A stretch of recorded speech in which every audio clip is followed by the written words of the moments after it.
ఢిల్లీలో కాంగ్రెస్ అధ్యక్షుడు మల్లికార్జున ఖర్గే అధ్యక్షతన ఏఐసీసీ మీటింగ్ కొనసాగుతోంది. రాహుల్ గాంధీ చేపట్టే భారత్ న్యాయ యాత్రపై సమావేశంలో చర్చిస్తున్నారు. రాబోయే జనరల్ ఎలక్షన్స్ లో పార్టీ అనుసరించాల్సిన వ్యూహంపై ఓ నిర్ణయం తీసుకోనున్నారు. ఏఐసీసీ సమావేశంలో అన్ని రాష్ట్రాల పీసీసీ అధ్యక్షులు, సీఎల్పీ నేతలు పాల్గొన్నారు. మీటింగ్ తర్వాత పార్టీ పెద్దలతో భేటీ కానున్నారు సీఎం రేవంత్ రెడ్డి. రాష్ట్రంలో నామినేటెడ్ పదవులతో పాటు ఇతర అంశాలపై చర్చించనున్నారు. సాయంత్రం కేంద్ర మంత్రులను కలవనున్నారు సీఎం. మరిన్ని వివరాలు మదార్ అందిస్తారు. మదార్, ఏఐసీసీ మీటింగ్ అప్డేట్స్ ఏంటి? జ్యోతి, చాలా క్రూషియల్ మీటింగ్ ఇది. ఏఐసీసీ ప్రధాన కార్యాలయంలో మల్లికార్జున ఖర్గే నేతృత్వంలో ఈ సమావేశం జరుగుతోంది.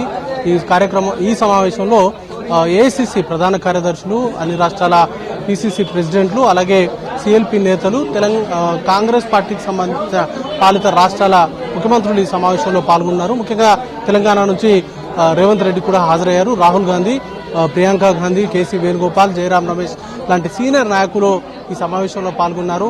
ఈ సమావేశం చాలా కీలక నిర్ణయాలు అనేది కూడా తీసుకోబోతున్నారు. రానున్నటువంటి జనరల్ ఎలక్షన్స్ లో అనుసరించాల్సినటువంటి వ్యూహాలకు సంబంధించి ఈ సమావేశంలోనే ఒక కీలక నిర్ణయం ఉండబోతుంది. ఇప్పటికే ఇండియా బ్లాక్ గా కాంగ్రెస్ పార్టీ ఇతర పార్టీల విపక్ష పార్టీలతో కలిసి ఇండియా బ్లాక్ గా ఏర్పడింది. ఆ వారికి సంబంధించి సీట్ల షేరింగ్ కి సంబంధించి కూడా ఈ సమావేశంలో ఒక నిర్ణయం తీసుకునేటువంటి అవకాశం ఉంటుంది. పొత్తులకు సంబంధించి కూడా ఇప్పటికే ఒక కమిటీని కూడా కాంగ్రెస్ పార్టీ ఫామ్ చేసింది. ఆ రాష్ట్రాలకు సంబంధించి ఏ పార్టీలతో పొత్తులు ఉండాలి, అలాగే వాటికి సంబంధించి కూడా ఈ సమావేశంలోనే నిర్ణయం తీసుకుంటారు. ఇక రాష్ట్రాలకు సంబంధించి జనరల్ ఎలక్షన్ సంబంధించి ప్రిపరేషన్స్ ఏ విధంగా నడుస్తున్నాయి, వాటికి సంబంధించి రిపోర్ట్స్ అనేది కూడా తీసుకుంటున్నారు. ఇప్పటికే చాలా రాష్ట్రాల్లో అన్ని రాష్ట్రాలకు సంబంధించిన రివ్యూ మీటింగ్స్ అనేది కూడా ఇక్కడ నిర్వహించారు. ఒక్కొక్క రాష్ట్రానికి వేర్వేరుగా ఇండివిజువల్ గా రాష్ట్రాలతో ఉన్నటువంటి కీలక నేతలు, పీసీసీ చీఫ్లతో మాట్లాడారు. ఇప్పుడు ఏకంగా అన్ని రాష్ట్రాలకు కలిపి ఒక జంబో మీటింగ్ ని ఇక్కడ ఏర్పాటు చేశారు. అన్ని రాష్ట్రాలకు సంబంధించి వారు తీసుకుంటున్నటువంటి నిర్ణయాలకు సంబంధించి రివ్యూ చేస్తారు. ఏదైనా లోటుపాట్లు ఉంటే వాటికి సంబంధించి ఇక్కడే చర్చించి ఏ విధంగా ముందుకు వెళ్ళాలి, ఎలాంటి ఎజెండాలు తీసుకోవాలి, అలాగే బీజేపీ వ్యతిరేకంగా ఏ విధంగా పోరాటాలు నిర్మించాలి అనే దానిపైన నిర్ణయం అనేది కూడా తీసుకునేటువంటి అవకాశం ఉంది.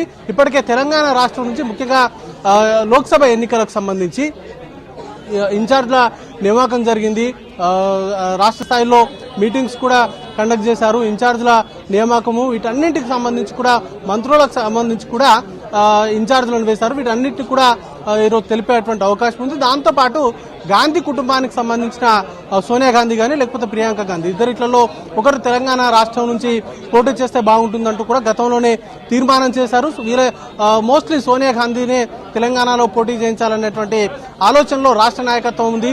రాష్ట్ర నాయకత్వం కూడా 16 స్థానాలకు సంబంధించి ఎంపీ స్థానాలు మేజర్ స్థానాలు గెలవాలని కాంగ్రెస్ పార్టీ భావిస్తూ ఉంది. దానిలో భాగంగానే సోనియా గాంధీ కనుక ఇక్కడ నుంచి పోటీ చేస్తే దాని ఇంపాక్ట్ స్టేట్ మొత్తం ఉంటుంది.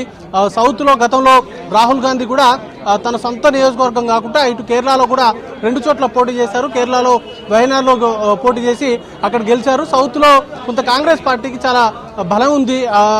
కర్ణాటకలో అధికారంలో ఉన్నారు, తెలంగాణలో అధికారంలో ఉన్నారు. ఇక కేరళలో కూడా కాంగ్రెస్ పార్టీకి సంబంధించిన ఉనికి ఉంది, అక్కడ చాలా బలంగా ఉంది.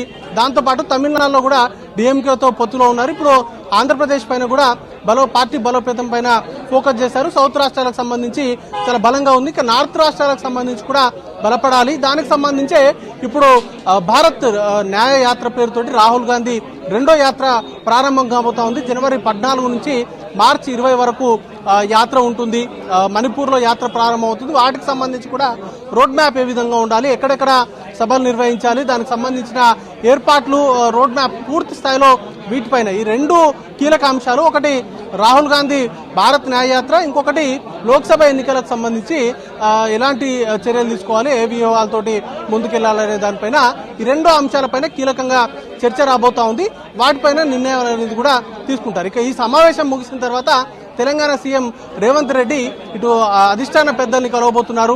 చాలా కీలకమైనటువంటి అంశాలపైన చర్చ జరగబోతుంది. ముఖ్యంగా నామినేటెడ్ పోస్టుల భర్తీకి సంబంధించి ఇప్పటికే కొంత రాష్ట్ర స్థాయిలో కసరత్తు చేశారు. రాష్ట్రంలో గతంలో పీఎస్సీ సమావేశం జరిగినటువంటి సందర్భంలో కూడా నెల రోజుల్లోగే నామినేటెడ్ పోస్టుల భర్తీ చేస్తామంటూ కూడా గతంలో హామీ ఇచ్చారు. పార్టీ కోసం పనిచేసినటువంటి నాయకులు చాలా మంది ఉన్నారు.